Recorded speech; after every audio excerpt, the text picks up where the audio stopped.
Plaza Podcast.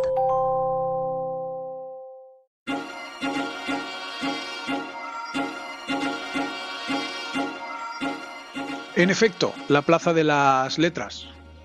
Hoy volvemos a tener vídeo, gracias a Piximbi y a David Zelma.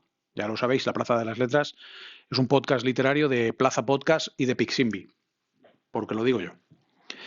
Hoy es un programa especial, y no porque tengamos aparatos en las piernas, sino porque hoy es el primer programa que hacemos con la nueva integrante de la Plaza de las Letras. Ahora la vais a conocer. Pero antes tengo que presentar a Javier Alandes. Hola, Javier. Aitor, ¿qué tal? Emocionado. Yo estoy muy contento. Estoy muy contento. Necesitábamos, después de la comprensible y necesaria retirada de Mamen del podcast, necesitábamos que hubiera alguien que nos equilibrara, Aitor. Sí, hacía falta. Y ese alguien es una persona a la que podéis encontrar en Instagram, pero se va a presentar ella porque yo creo que es lo mejor. Conmigo está, con nosotros, mejor dicho, está Alicia Moy, Entre Líneas Valencia. Hola, Alicia, ¿qué tal? Hola, Aitor. ¿No tenemos Hola, Javier. un efecto sonoro de aplausos? Tenemos que empezar a hacer como una biblioteca, un repositorio de sonidos. Sí, Sí, ¿Te parece? la Sí. cara de Aitor lo confirma. seguro, seguro. Nada, estoy encantada de que hayáis contado conmigo. Bueno, me presento un poco. Sí, por favor, preséntate. Bueno, pues yo soy editora independiente, me dedico sobre todo a corregir novelas, a editarlas, a dejarlas casi perfectas, porque la perfección no existe, y a dar también talleres. Bueno, estoy un poco metida en el mundo de la literatura, como vosotros ya sabéis, y a leer mucho, leo mucho. Pero eso significa, Alicia, que cualquier persona que escriba una novela puede contactar contigo para realizar ese proceso de edición, ese proceso de dejarla casi perfecta que nos decías. Sí, cualquier persona. Siempre que sea novela narrativa, ¿vale? Porque Ajá. yo soy, o sea, editamos novelas, ya tipo tesis, tipos libros monográficos, etcétera, no. Nos dedicamos simplemente, cuidado, Claro. cuidado a la narrativa. Ahí va. Y eso significa que después de pasar por tus manos, esa persona, es autora o es autor, ya puede a lo mejor pues enviar la novela a una editorial o ya puede, bueno, hacer lo que considere con su novela, asegurándose de que ha pasado por las manos de una correctora profesional. Exacto. A partir de ahí ya sabe que tiene, yo le hemos sacado todo, tanto los puntos débiles como los puntos fuertes.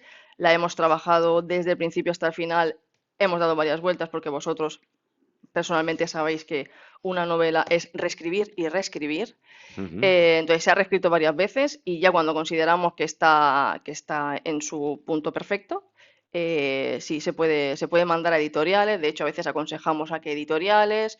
eh, y No, eso. no es necesario, yo os conozco, sé cómo trabajáis desde Entre Líneas Valencia. No es necesario que sea una autora, un autor reconocido. Puede ser autoras, autores noveles, que es su primera novela y trabajan con vosotros. Sí, perfectamente. De hecho, lo que más tenemos son autores noveles. Qué bien. Sí. A lo mejor la gente no se acuerda, pero la realidad es que Alicia Moy ya estuvo en el programa. Hablamos en la primera temporada de cómo era editar una novela. Ujú. Así que lo único que hemos hecho ha sido recuperar a la que nos parece la pieza que nos faltaba para que la Plaza de las Letras siga estando vivo y latiendo por vuestras escuchas. Qué asco. ¿De qué vienes a hablarnos hoy, Alicia? Pues empiezo yo, ¿no? Por lo que Hombre, veo. por supuesto. ¿Te estrenas? Bien. ¿Te estrenas? Pero Claro. por supuesto. Me estreno por todo lo alto. Bueno, pues yo hoy os vengo a hablar de Han Kang y de la polémica que ha habido con el Premio Nobel de Literatura 2024. ¿Ha Entonces, habido polémica? ¿no te has enterado, Javier? No me he enterado. No me lo puedo creer. Mucha crítica a la gente que no se entera de las cosas, pero... Vale, pues si os parece os voy a empezar un poquito, porque me gustaría empezar con una frase de ella y ya entramos, ¿vale? Bueno, espero que tú me guíes a partir de ahora, que me lleves a la claridad, a donde brilla la luz, a donde se abren las flores. El chico de cuello largo y ropa liviana camina por el sendero entre las tumbas cubiertas de nieve. Yo sigo sus pasos. A diferencia de la ciudad, en este lugar todavía no se ha derretido la nieve. La nieve acumulada moja los dobladillos de sus pantalones de gimnasia color celeste y humedece sus tobillos. El chico siente el frío y se da la vuelta. Me sonríe con los ojos. Bueno, esto lo escribió Han Kang, como ya os he adelantado, en su novela Actos Humanos, que para mí, yo la leía ya por el 2022 y para mí es una de mis novelas favoritas. La recomiendo a todo el mundo. Yo celebré el premio. Tengo que decir que muchas veces, Más que pues, ella. casi más que ella, exacto, sí, de ahí la polémica. Claro, más que ella. Es que se tomó un té. No, pero claro, es que ella misma dijo, que lo tengo por aquí, ¿no? Bueno, y si no, os lo cuento así. Ella dijo que ella no iba a participar en ninguna celebración que tuviera que ver con el galardón, ni en ningún medio, mientras hubiesen guerras en el mundo. Claro, o sea, nunca. O sea, si conocemos la obra de Han Kang, es coherente con su obra. Es muy coherente y a mí me gustan las personas Es coherentes. más de lo que se puede decir de mucha gente, efectivamente. La coherencia es un valor que escasea. Por eso te digo, ¿no? Porque en Actos Humanos, por ejemplo, perdón, ella habla de la masacre que hubo en 1980 en Wonju, que es en su Corea natal, en Corea del Sur, en la que era una revuelta estudiantil bajo una dictadura en la que se pedía la democracia y murieron 2.000 personas civiles, la mayoría estudiantes, sofocados por el ejército a balazos. Ese es Actos Humanos. Y en su última novela, que está ahora mismo, que Penguin es muy lista porque Sí, se lo quedó justo antes. empezó con Rata. Rata, yo tenía dos ediciones de Rata. Rata de repente desapareció, ahora está reeditando Blanco, que creo que es el único, que es un libro de relatos, que creo que es el único que se ha quedado. Y Penguin, que es muy lista, dijo, vamos a empezar con Han Kang. Y ahora ya tenéis, gracias a eso, tenéis Actos Humanos otra vez en las librerías. Sí, porque Penguin empezó a editar en España a Han Kang como un año y El año medio pasado, antes. Sí, sí, sí, como un año y medio antes del Nobel. con la de... Sí, sí, o sea, tienen una visión, O lo que sea, ¿no? o lo que sea, sí. Visión, olor, datos que desconocemos. Pero, perdón, Alicia, Sí. ese antibelicismo de Han Ujú. Kang, perfectamente razonable y totalmente lógico, no ese discurso de antibelicismo no encontraría en el Nobel un altavoz, o sea, y en todas las posibles celebraciones, entrevistas y tal, no encontraría un altavoz ese argumento del antibelicismo. Sí, pero claro, tenemos que pensar que Han Kang es surcoreana, Ajá, en la cultura surcoreana, sus novelas, en cómo es la persona, ¿no? Ya de por sí en sus novelas se ve, ¿no? Que es una persona contenida, es una persona ya, muy hacia adentro. ya, Yo no la veo celebrando, que puede que esté muy contenta, seguramente lo claro. estará, muy feliz de tener el Nobel de Literatura porque se dedica a escribir. De hecho, mucha gente, ¿no? Y es a lo que venía un poquito con este guión que estoy pasando. Venía a deciros que yo considero que la polémica sobre todo vino, las críticas que hubo de la gente en comentarios, por redes y tal, básicamente es el miedo a lo desconocido. Primero, no has leído a Han Kang, no opines, ¿Y considero. no crees que siendo el Nobel también influye mucho que solo tenga 53 palos? Sí, eso influyó muchísimo. Y luego la tildaron la etiqueta de literatura woke, Ajá. porque es una tía que es una mujer racializada, No, pero es que sea racializada, es que es de Corea, de- copón. O sea, no hay más. O que sea, no se puede racializar a una persona de Corea, es que es de Corea. exactamente. Y luego, además, si estás viendo un poco cómo evoluciona la narrativa actual contemporánea, se está leyendo mucha literatura asiática. Sí, es verdad. Con lo cual, Estuvimos con nuestros amigos de Amok Ediciones que están trayendo unos libros muy interesantes. por ejemplo, ¿no? Y había comentarios del tipo de, esta tía no tiene ni novelas, no sé cuánto. Tiene 18 obras, solo que se han traducido al castellano 5, por desgracia. Claro. Traduzcan más, Por porque favor. yo me las leo todas. El otro día me contaron eh, el presupuesto medio de traducción de una novela. Me dijeron que una novela de 500 páginas son más de 10.000 euros de En traducción. traducción. Me parece bien. Sí, claro que o sea, Mm, está bien, pero para una editora que compre unos derechos es una apuesta ya de inicio grande, ¿eh? hombre, claro, sí. Tiene que tener muy claro que es buena, Claro, claro. Ojo, o sea, fíjate, a Posteguillo no se le traduce en Centro Europa. por ejemplo, Y por Posteguillo nadie va a dudar de sus de que se, capacidades. y de Pero que se va a quizás vender. sea por un aspecto del coste de la traducción Es la o... única razón que se me ocurre, porque en Latinoamérica vende como churros Claro, también. claro. Luego, aparte, también ten en cuenta que Postillo son 1.500 páginas de Claro, son media. 800 páginas, 900 páginas. De Entonces, media. claro, Es como, coste de la traducción sube la sí, vida. de todas formas yo creo que lo recuperarían, pero bueno, eso es otro tema. Bueno, como os iba diciendo, pues eso. Claro, una de las cosas que a mí me hizo indagar, ¿no? Primero, que nos gusta opinar mucho de todo, lo que os comentaba del miedo a lo desconocido, la gente que opina sin haber leído la obra, luego también que tenemos que decir que no a todo últimamente, como que, no. Pero por otro lado, había mucha gente que se abanderaba como yo soy el que va a cuidar el prestigio del Nobel. Vale, vamos a ver. Centrémonos. ¿Cuáles son las bases del Nobel? ¿Qué quería Alfred Nobel con el premio de literatura? Pues os lo voy a leer Por favor, qué porque lo busqué. interesante. Lo Nunca había busqué. imaginado yo que iba a aprender tampoco. esto hoy. Sí, sí, está Pues fantástico. es súper sencillo y a la vez complicado. Se debería otorgar el premio Nobel de Literatura a aquel escritor que haya aportado el mayor beneficio a la humanidad en una dimensión ideal. Ajá. Que eso puede ser, Sí, es interpretar. ser el escritor de la receta del pisto con huevo. ¿Te está diciendo que sea el más vendido? No. No. ¿Te está diciendo que sea Ni siquiera el más leído. europeo? No. No, claro. ¿Te está diciendo que sea... no lo sé.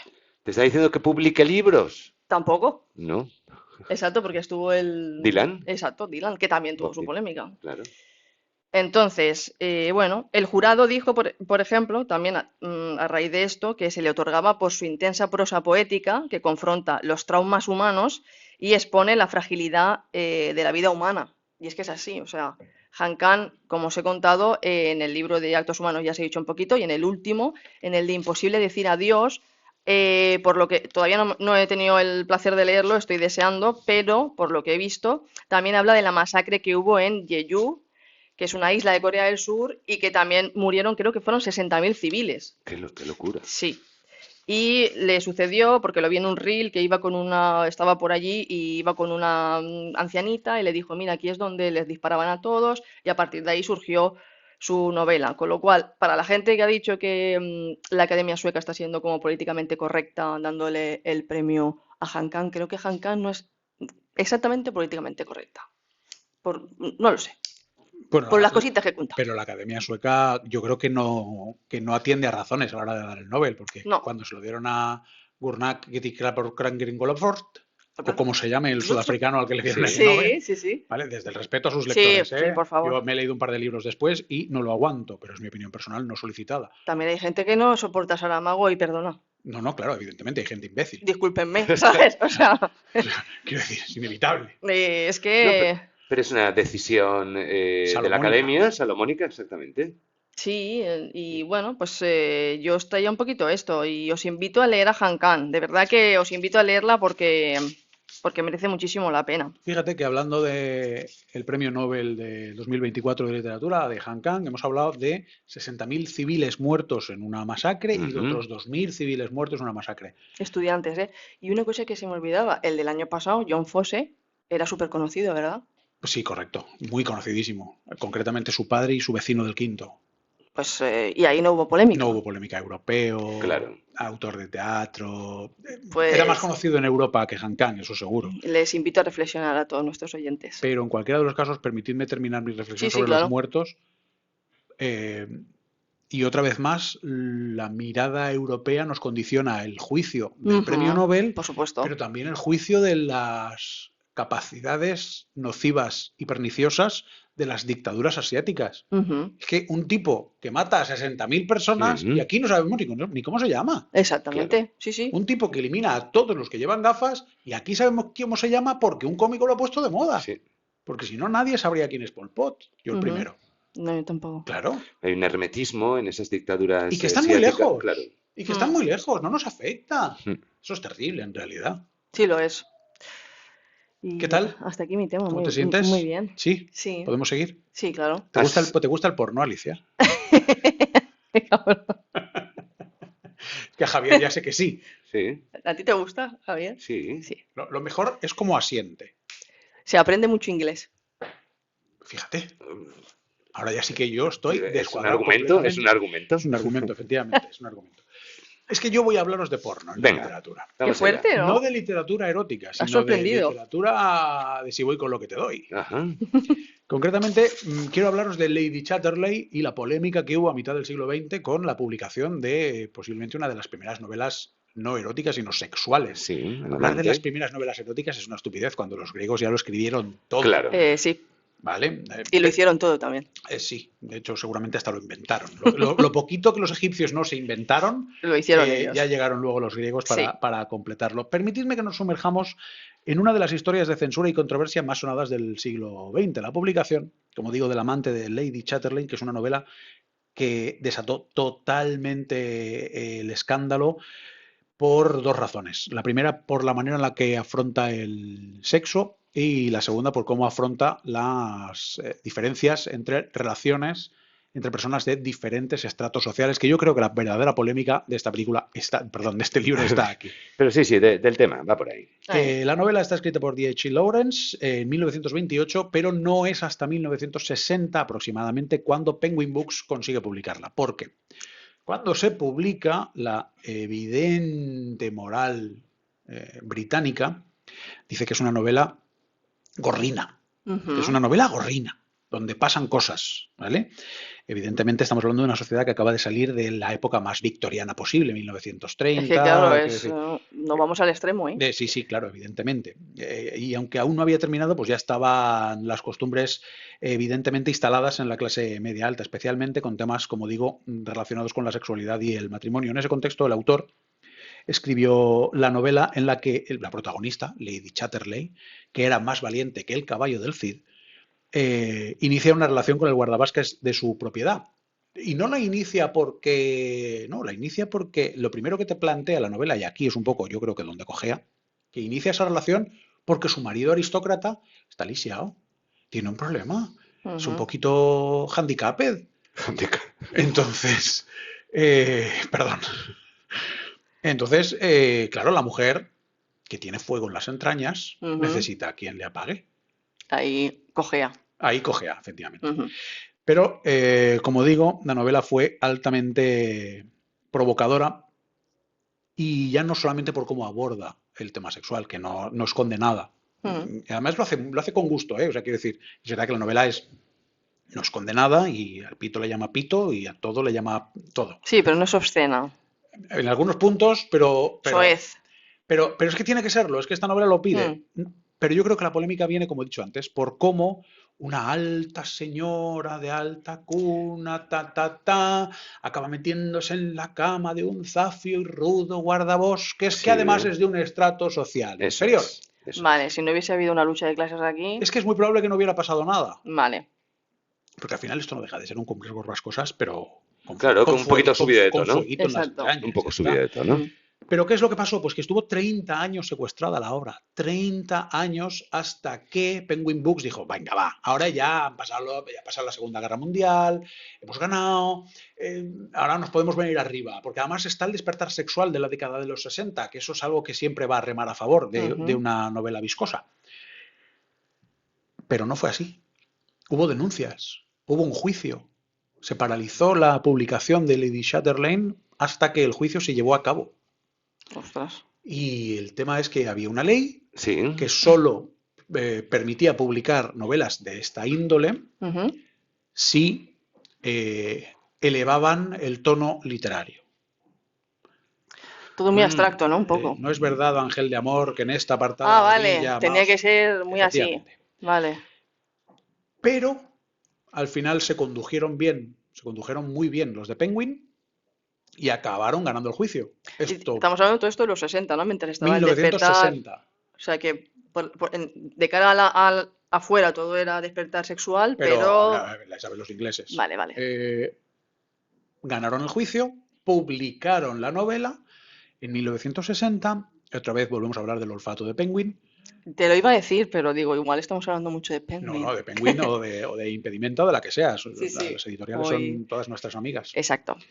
Y ganaron el juicio, todo fue bien, vendieron chorropotocientos miles de ejemplares. Hombre, el hype que se había creado era tremendo, ¿sabes? Efectivamente. Y eso unido al despertar sexual que había en los 60, provocó que efectivamente fuera un libro pues casi cúspide de la literatura erótica. Y por eso os quería hablar de Lady Chatterley, para que no me acuséis de traer solo libros viejos. Pero no solo erótica. Le Monde, en su listado de los 100 libros del siglo XX, incluyó al amante de Lady Chatterley. Efectivamente.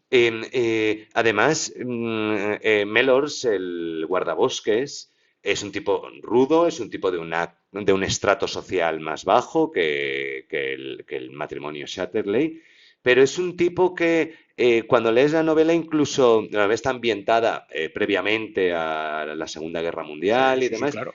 y tiene opiniones políticas, tiene opiniones sociales que incluso anticipan ese conflicto que va a haber en Europa en los siguientes años. Es decir, que no es solo el atractivo de la parte carnal que pueda tener la novela, sino que es una gran novela con grandes personajes que toca temas sociales muy intensos. Correcto. Ese tema es también muy importante y, de hecho, tengo aquí una frase de la sentencia y es que si la novela alguna vez había sido considerada inmoral, ha llegado el momento de verla como una obra literaria de gran valor que promueve la idea de que el amor y el deseo físico son solo una parte de la vida humana. Exactamente. Nada que decir, en realidad, No, quiero no, decir. todo, Muy buena todo. sentencia. Bueno, es una parte de la sentencia que Bueno, una sería parte. un tocho que te voy a contar. ¿Qué me vas a contar? Pues por eso quería hablaros de porno. Qué bien. Muy bien. Luego en los siguientes programas hablaré de fuegos. Por favor, paradme. Pues mira, Aitor, en toda la historia que nos has contado, sin desearlo, has hecho un pequeño spoiler de lo que voy a hablar yo. Caramba. Sí, ¿Has pero está visto? muy Está todo bien. hilado, está Está todo todo muy bien. hilado, todo hilado. No es verdad, ángel de amor, que en esta apartada orilla más tenue la luna brilla y se respira mejor. No es verdad, paloma mía, que estás respirando amor. Esos son los famosos versos del Tenorio, de don Juan Tenorio, de Zorrilla. Y con esos versos voy a hablar de los derechos de autor. Anda. Sí, va a Para que ser, veas. va a ser El el giro, ¿eh? Sí, detonante sí, sí. para hablar de los derechos de autor. Zorrilla, nacido en Valladolid, un impenitente viajero con ciertas labores diplomáticas, ciertas labores de secretariado de políticos, de otros escritores y demás, desarrolla también su vena literaria y consigue vivir de escribir no solo esas obras de teatro, sino también artículos en prensa y demás. Nos situamos en el Madrid de mitades del siglo XIX aproximadamente y él escribe El Tenorio, escribe esa obra de teatro que inmediatamente, una vez se representa, tiene un éxito terrible. Los autores a día de hoy siempre nos quejamos de que los derechos de autor son muy bajos. Cuando hablamos de derechos de autor, hablamos de Eso es un buen debate, ¿eh? cuál es el porcentaje del precio de un La libro que regalía. llega, sí, que llega a las manos de la autora o el autor. El estándar en la industria es el 10% del precio de venta del libro sin IVA. Estamos hablando que si un libro vale 20 euros, le quitas el IVA, es un IVA un poco reducido por ser un bien cultural. Estamos hablando de que ese 10% puede suponer alrededor de 1,8 euros para un libro de 20 euros, a lo que habrá que descontarle IRPF, a lo que habrá que descontarle comisión de agencia literaria, si hay ¿Cómo por vivís medio. los Es que escritores de a éxito? tope, ¿eh? Es que ya Van. estará bien, Ya ¿eh? está bien. Ya estará bien. Yo, por ejemplo, en mi caso, a mi cuenta bancaria puede llegar alrededor de 1,20 €, una cosa así, Ujú. de cada libro vendido. Pero también es cierto que nos guste, no nos guste, son las cartas que hay y está perfectamente regulado. Está perfectamente regulado, está perfectamente protegido por ley, hay unos contratos que así lo avalan y demás. Pero, ¿cómo sería la vida de los derechos de autor antes del siglo Pero XX? había derechos de autor. Es que si no había hasta ayer, no había ni derechos ni autores.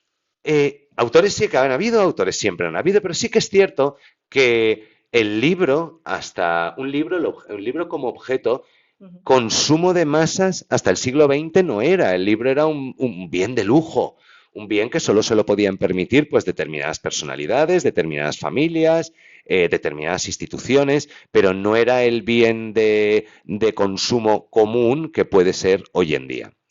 Por lo tanto, es por ello que muchos de los autores de antes del siglo XX lo que trabajaban era teatro, porque el teatro se podía representar. Ujú. Y Y ahí entonces, se cobraba.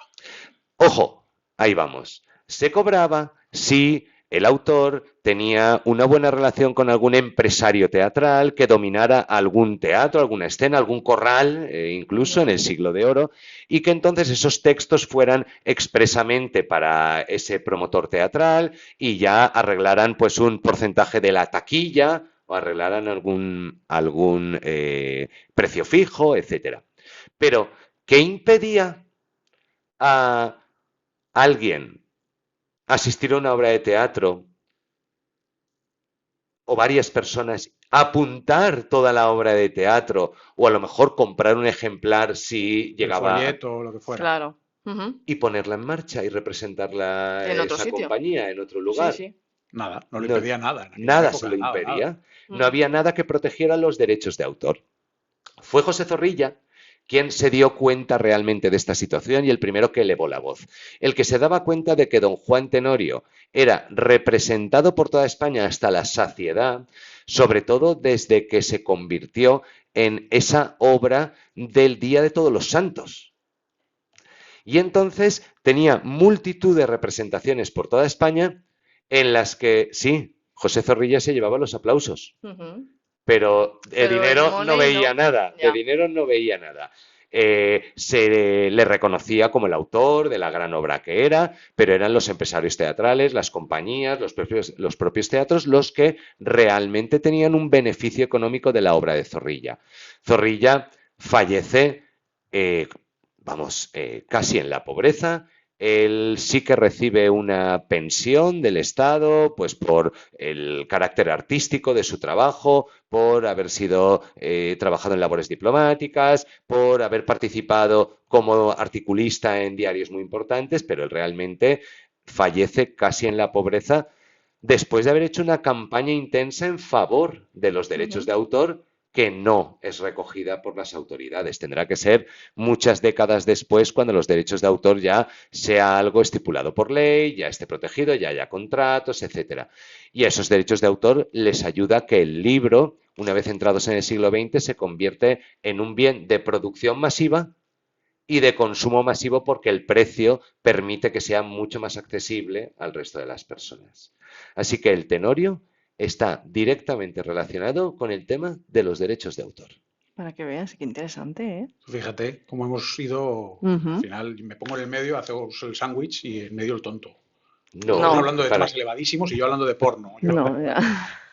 En fin,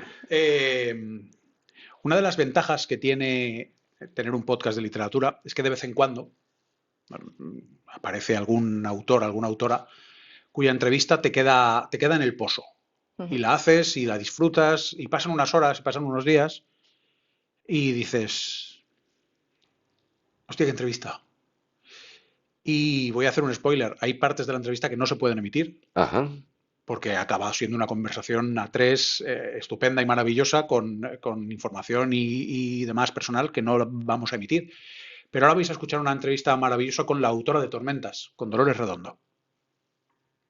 Estamos con Dolores Redondo, no hace falta presentarla, se va a presentar ella misma con su nuevo libro, Las que no duermen, Nash. Dolores, muchísimas gracias por estar Muchísimas gracias. Siempre hace falta presentarse, ¿eh? El otro día vi a Brad Pitt en una grabación que decía, hola, soy Brad Pitt. Digo, bueno, pues si Brad Pitt se tiene que presentar, tendré que presentarme yo también. Hola, soy Dolores Redondo. Y está en Valencia para presentar Las que no duermen, Nash. Es un libro nuevo, novísimo, está prácticamente, aún huele a imprenta. ¿Qué nos vamos a encontrar, Dolores, en este libro?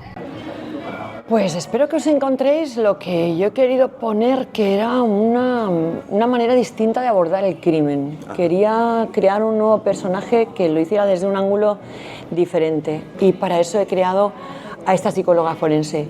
Los psicólogos forenses no es tan habitual que acudan a las autopsias, normalmente estos que vemos en las películas son el patólogo y químicos forenses que con la inspección ocular y con la química que hacen a los órganos, normalmente con eso ya llegan a una conclusión, pero en ocasiones cuando el cadáver está muy dañado, cuando ha transcurrido demasiado tiempo o incluso cuando no hay cadáver, porque hay ocasiones en las que se sospecha que alguien está muerto pero no se tiene el cuerpo, entra el psicólogo forense. Nash es una profesora universitaria, ella imparte psicología forense, ese es su trabajo y además trabaja con un grupo que se dedican a desentrañar leyendas por todo el norte de Navarra y van buscando estos lugares cuya toponimia está ligada a las leyendas de brujería, como son hay un montón de lugares en Navarra que se llaman Camino del Infierno, Molino del Averno, Pozo de la Bruja. Van a estos sitios precisamente a buscar la razón sociológica de la toponimia, y lo que van a hacer es hallar un cadáver. Y el hallazgo, como la liga ya a la familia de la persona que encuentran ese hallazgo, en vez de traer certezas, va a traer más incertidumbre, porque hay una persona en prisión cumpliendo pena por ese crimen y todo apunta, los rastros que aparecen apuntan en otra dirección completamente distinta, va a obligar a reabrir un caso que va a ser muy doloroso para la familia. Claro, porque es un cadáver que además aparece varios años después. Sí, aparece 3 años, lleva 3 años desaparecida, y al aparecer, bueno, pues como digo, va a traer incertidumbre, no certezas, y esto pues va a hacer que le asignen elaborar un informe de los que hacen. Y lo que hace realmente es convertirse en la psicóloga de los muertos.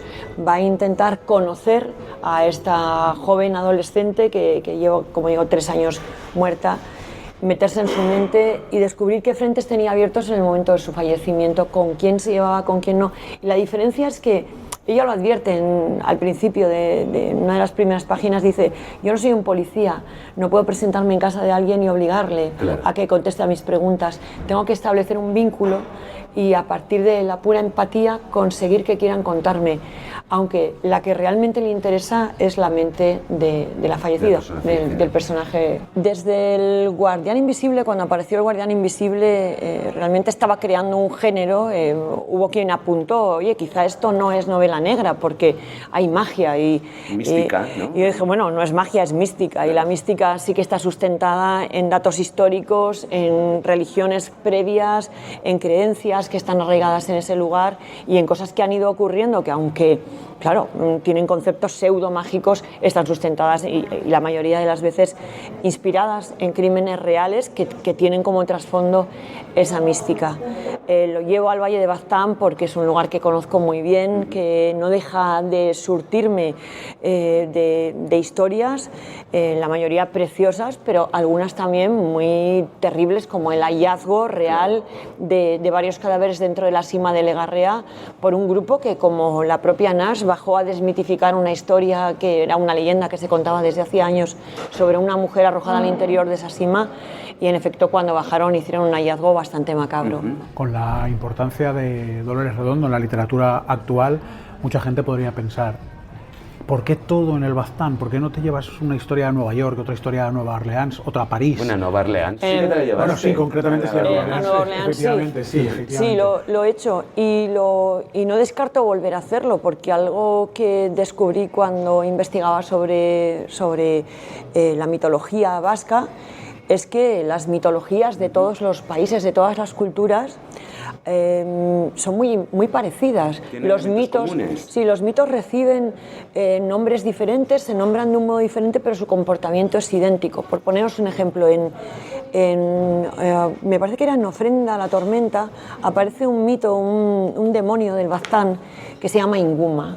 Inguma es el responsable de las apneas del sueño, de las pesadillas durante la noche y de la muerte de cuna, que la muerte de cuna es una cosa atroz, terrorífica, que todos los padres del mundo conocen, que es la muerte súbita del lactante mientras duerme, pues un bebé aparentemente sano que sin ninguna causa y motivación fallece mientras duerme. Pues descubrí que en la antigua Sumeria, o sea, estamos hablando en la noche de los tiempos de la humanidad, las madres ya ponían un símbolo sobre la cuna para evitar que un demonio, que ellos llamaban de otra manera, matase al bebé mientras dormía. Pero existe ese mito en Vietnam, existe en el vudú de Nueva Orleans, en el vudú haitiano, en el vudú africano, y bueno, existe ese mito, claro, pero es que al fin y al cabo esos mitos vienen a responder a las incertidumbres de la humanidad ante cosas que les resultaban inexplicables y buscar un modo de defenderse de ellas. Entonces, en la misma manera en que lo explicaban como un demonio, buscaban un símbolo, una ceremonia o un ritual para protegerse de eso que les resultaba terrible y que, bueno, que es perfectamente explicable. Así que sí que me podría llevármelo a otro lugar, pero es cierto que en Baztán, en primer lugar, me está me ha ido proveyendo en estos años de historias reales que alimentan mis novelas. La trilogía de Baztán estaba inspirada en el crimen ritual por parte de una secta, presuntamente por parte de los padres de la propia criatura que sacrificaron pues a un demonio, sacrificaron su bebé a un demonio, o sea que eran brujos en una secta satánica y lo hicieron en Baztán. Claro. Pero es que en este caso, en la Sima de Legarrea,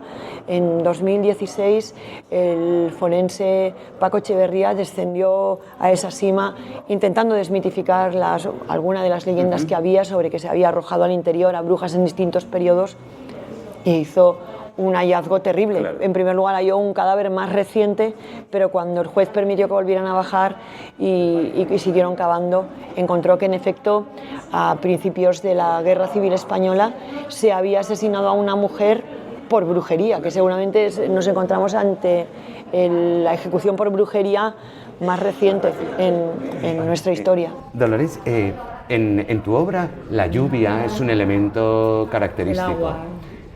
A ti se te ha llamado escritora de tormentas. No sé si tú estás conforme con eso, ¿no? Absolutamente. Pero además, en La cara norte del corazón o Antes del diluvio y tal, esa agua tiene un papel muy importante. Desde mi primera novela, hay una novela anterior que los lectores conocen menos, que se llama Privilegios del Ángel. ¿No? Y esta novela ya ocurre en el lugar donde yo nací, me crié, en la bahía de Pasaya, muy cerca de San Sebastián. Y es que yo soy hija de un marino. Para mí el agua ha sido vital, ha sido lo que ha alimentado a mi familia, ha sido lo que nos proveía de todo lo que necesitábamos, pero era también la amenaza constante. La casa donde yo me crié estaba frente a la iglesia del Carmen, que es la patrona de los marineros, y no sé cuántos funerales puedo recordar a lo largo de mi infancia de gente que se dejaba la vida en el mar. Para mí el mar era el bien y el mal, pero lo temía muchísimo y lo sigo temiendo muchísimo, con muchísimo respeto. Me encanta, pero... Fíjate que aquí en Valencia de agua también podemos hablar bastante. Sí. Tú enfocaste la tragedia del Katrina en La cara norte del corazón. Aquí en Valencia acabamos de pasar una tragedia, estamos viviendo una tragedia muy importante con esta dana que hemos atravesado. Esas tragedias que pueden llegar a ser literarias en algún momento, ¿crees que es, no sé, necesario que pase un determinado tiempo para abordarlas literariamente, para profundizar sobre ella y las emociones de las personas que las han sufrido? Mira, la historia del Katrina está ahora en desarrollo en Estados Unidos, con una productora norteamericana, para hacer una serie. Y ellos dicen que no solamente es necesario el tiempo, sino es necesario una mirada exterior.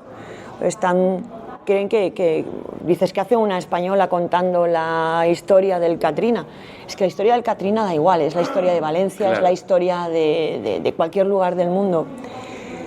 Y sí que necesitaban esa mirada desde fuera, quizá, desde alguien que viera hechos sin más y viera la tragedia humana sin responsabilidades de qué es lo que pasó. Sí, a ver, qué es lo que pasó es necesario, pero ver las víctimas, que es lo que queda al final y que suele ser lo que se olvida.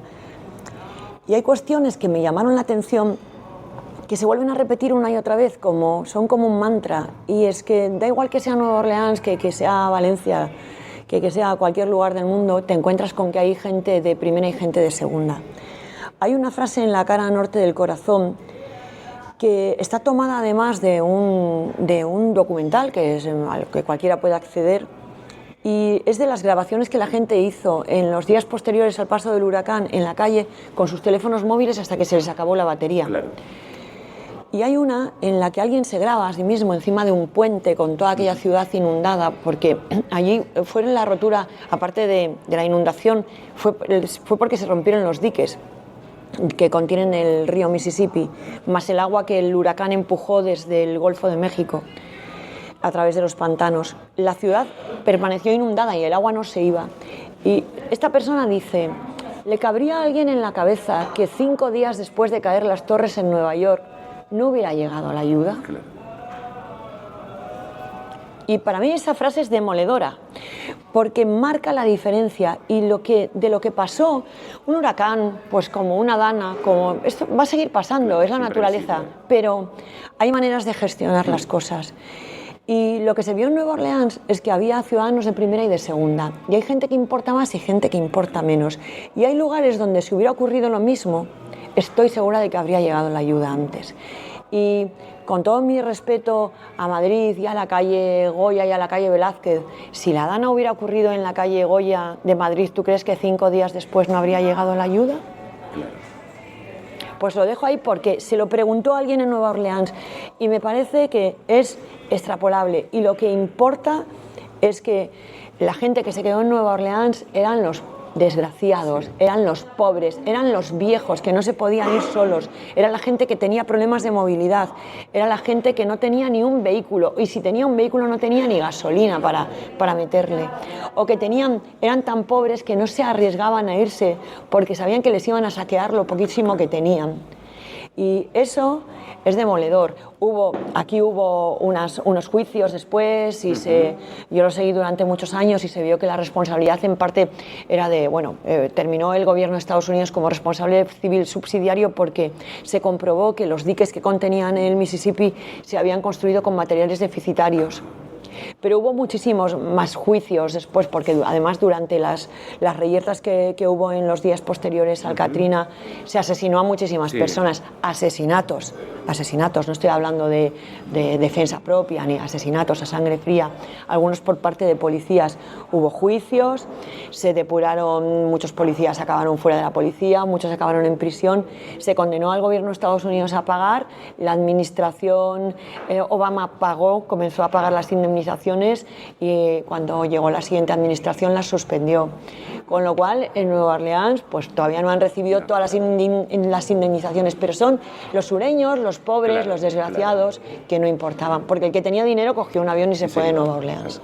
Fue así. Yo voy a volver a la literatura. Cuando uno lee a Dolores Redondo, inevitablemente le viene a la cabeza la trilogía. Sí. Esta historia nace de manera autoconclusiva, nace con idea de seguir, porque yo no me lo he leído entero, no me ha dado tiempo. Sí. El personaje es fuerte, el personaje es un personaje capaz de aguantar varias historias. Sí, nace con idea de seguir y no solamente de seguir, nace con idea de fundirse con otros que ya existen, porque creo que su mirada, como os decía antes, la intención ha sido que su mirada fuera novedosa en el modo de afrontar la investigación, porque se le complican las cosas, no cuenta con las herramientas de un policía ni con alguien llegado a la judicatura que tiene pues una orden judicial, que puede citar a alguien y obligarle hasta cierto punto a responder, ¿no? No tiene esas herramientas y me gusta porque claro, esto le complica el punto de vista, pero también creo que es novedoso en cuanto a que va a poner a la víctima absolutamente en el centro. Ya Amaya Salazar, que es un personaje que es muy empático con las víctimas porque ella misma pues tiene un pasado de haberlo pasado muy mal y sí que pone a la víctima en el centro, aún así no deja de ser un policía que tiene que ir al quién y cómo, que es lo que les importa a los policías, quién y cómo, y a veces realmente las razones, las motivaciones de por qué alguien hizo algo quedan bastante desdibujadas y sin embargo para las familias, por ejemplo, es vital. Cuando alguien aparece muerto, para la familia es saber si se quitó él mismo la vida, si lo hizo otro, si fue accidental, si sufrió o no, pero luego también ¿y por qué? ¿Y por qué? Y eso normalmente la policía no lo puede responder, porque lo que importa es quién y cómo, ya está, eso es lo que hay que llevarle al juez y lo que importa es quién y cómo. Pero claro, aquí una psicóloga forense es la psicóloga de los muertos, realmente va a ser la psicóloga de esa víctima. Y lo que va a hacer es obrar como el psicólogo de cualquier adolescente. Va a intentar entenderla, va a intentar comprenderla y ver sus puntos de vista y cómo ella veía el mundo.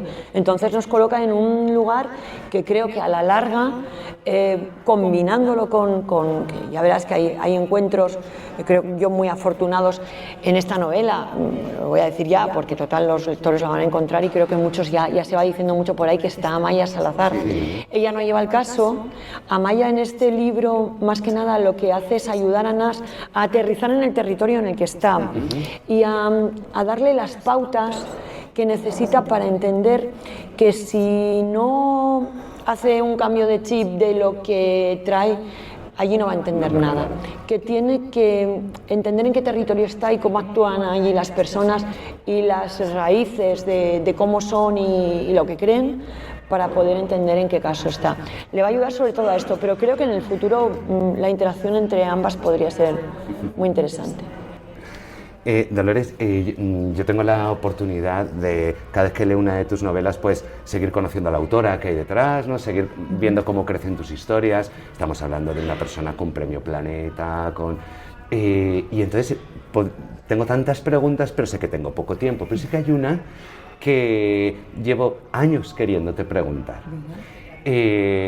Tú con Todo esto te daré, cuando ganó el Planeta, tú te presentaste con un seudónimo. Sí. Ese seudónimo, que ahora si deseas nos lo dices, sí. Me gustaría, y esto es personal, saber si es porque a esa determinada novela tiene un lugar especial en tu corazón, o si es que dentro de ti vive un espíritu aventurero y querías hacerle como un homenaje con ese seudónimo. El seudónimo es Jim Hopkins, que es el chico de la Isla del Tesoro. Sí. Cuando yo era pequeña, que vivía en un puerto pesquero, todos los hombres de mi familia son marinos, lo que veía desde mi ventana eran los barcos en el puerto, y mi paseo era hasta la punta del puerto y ver salir los barcos y luego esperarlos a la vuelta, ¿no? Cuando al cabo de los días mi padre regresaba, o a veces al cabo de los meses. Entonces todo lo que tenía que ver con el mundo marino, con las islas, los viajes, los corsarios, los piratas, todo eso que son realidades que luego ellos me contaban, porque claro, mi padre ha sufrido piratería, claro. Ha vivido patrulleras marinas, ha vivido lo que es llegar a otros puertos donde no conocía ni la lengua, ha estado en otros mares, ha visto cosas extraordinarias y todo eso nos lo contaban desde que éramos pequeños, claro. Así que para mí todo lo que tenía que ver con el mar eran mis lecturas favoritas.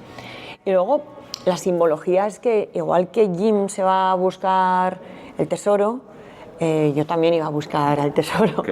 Y esa es la razón por la que elegí a Jim. Me pareció precioso. Era un chico, y bueno, el otro día alguien me preguntó, era alguien que no había leído La Isla del Tesoro, claro, me dijo, ¿elegiste un nombre masculino porque pensabas que con un nombre masculino tenías más opciones de ganar el premio? Y digo, no, hombre, Jim Hopkins es el chico de la Isla del Tesoro. Dice, hombre, pero igual el jurado, digo, hombre, un jurado literario yo creo que ya sabría quién era Jim Hopkins, salta a cualquiera, gracias ¿no? por respondérmelo. ¿Te parecía curioso? Sí. Bueno, pues Jim, sí, uno de mis personajes favoritos, muy valiente chico. Vamos a acabar con una batería de preguntas cortitas. Te agradeceríamos que miraras a tu cámara, que es esa chiquitita de ahí, y que te explayaras o que fueras lo concreta que tú quisieras ser, ¿de acuerdo? ¿Cuál es tu década favorita? Mi década favorita, la próxima. ¿Tu olor favorito? Uy, entre el mar y el café, ahí está, el mar. ¿Qué es lo que más te gusta desayunar? Café. Un libro de infancia. La Isla del Tesoro. ¿Y un libro de adulto, de adulta? Pequeño teatro de Ana María Matute. ¿Cuál es tu estación del año favorita? El verano. Un bocadillo. De atún con pimientos rojos. En tu equipo siempre. ¿Tu destino vacacional favorito? El sur, porque soy del norte, claro. ¿Cuál es la hora del día que prefieres? Todas las nocturnas, todas las de madrugada. ¿Qué persona prefieres ver en la presentación de una novela tuya? A mi marido siempre. ¿Y quién es tu persona o personas favoritas para irte a celebrar después de la presentación? Tengo un montón de personas favoritas, un montón de gente con todos me gusta celebrar. Intento buscarle un sitio a todos. Después de la presentación, siempre las personas que me han acompañado, que son las personas de prensa que me acompañan, los que viven mis éxitos con muchísima alegría, siempre alguien de mi familia. Pero es que tengo la suerte de tener muchos amigos y en todas las ciudades hay un amigo especial. Por poneros algo, contaros algo especial en este caso, os puedo decir que para esta gira, que está siendo muy concisa, va a ser muy cortita precisamente porque me quiero retirar. Esto es un cuarteto, esta es la segunda novela del cuarteto y quiero terminar la próxima, ya está bastante avanzada y quiero terminar pronto la próxima novela y traerla cuanto antes y la siguiente también. Entonces es una gira que ha sido 9 ciudades y he elegido a un amigo en cada ciudad. Y tengo la suerte de tener un amigo en cada ciudad, pero un amigo del alma, de los que llevan muchos años cerca de mí. En esta ciudad es Jordi Llobregat, que va a ser la persona que me va a presentar, pero que lleva muchos años cerca de mí, pero es que somos amigos que nos queremos. O sea, de los de te quiero, te quiero. Es fácil muy querer, es muy fácil querer a Jordi. Sí, es muy fácil. Es un gran escritor, es un gran dinamizador cultural. Por supuesto, bueno, es absolutamente fundamental para la vida cultural de la ciudad.